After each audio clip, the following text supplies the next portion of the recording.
Здравейте! Днес ще ви покажа един трик на Крис Енджел. Не знам как се нарича, извинете, но няма значение. Трикът е много хубав.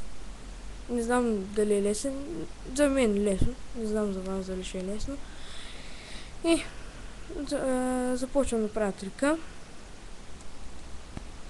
Цепя.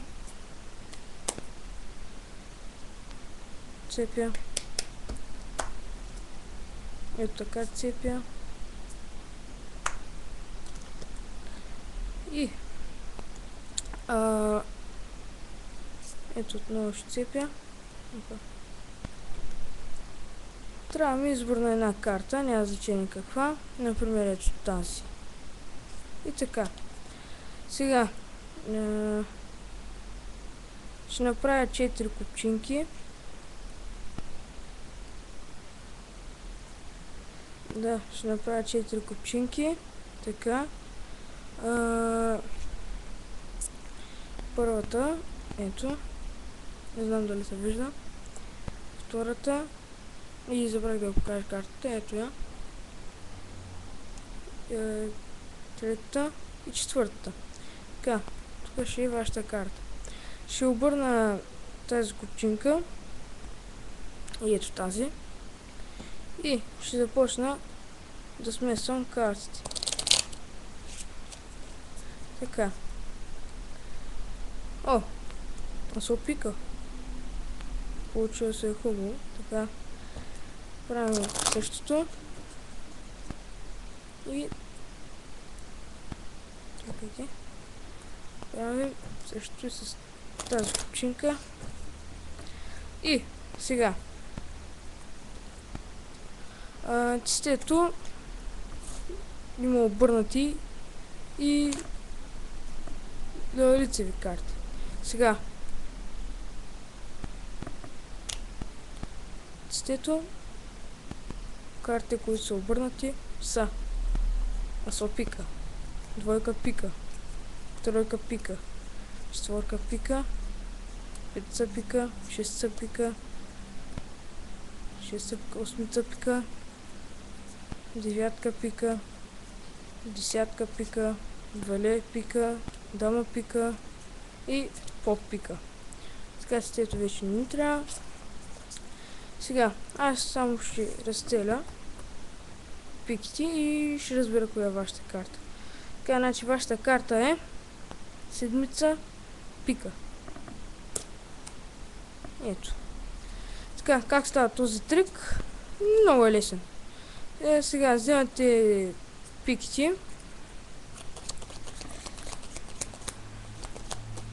и подреждате ги от асо до поп, така че ето попа да остане, като взимате пиките и слагате картите, като най-отгоре, като пиките слагате най-отгоре, като попа остава най-отгоре върху купчинката. И така, какво правите? Правите всякакви фалшиви цепения.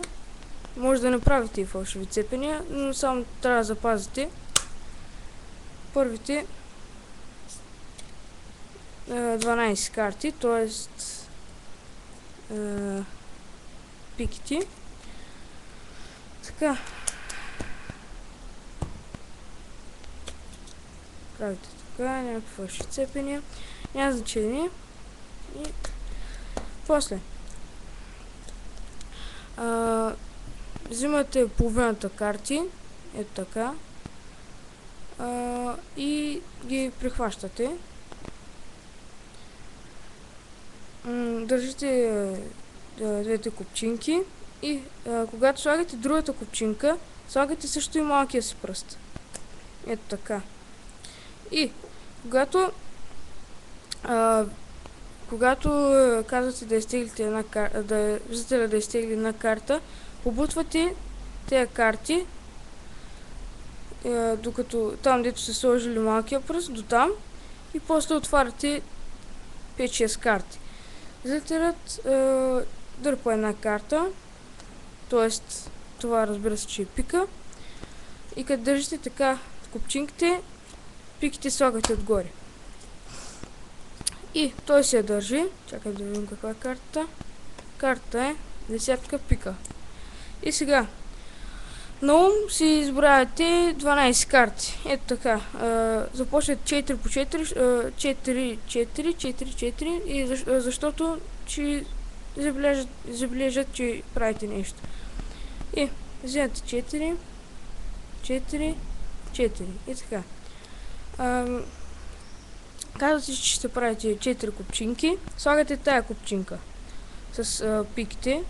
Тези купчинки няма значение как ги правите. И обръщате тая купчинка, втората и четвъртата. И като смесвате картите, първо почвате от тази купчинка. Ето така. И завършвате с тая купчинка. Смесвате ги. И когато смесвате с тая купчинка, обръщате купчинката, тая, и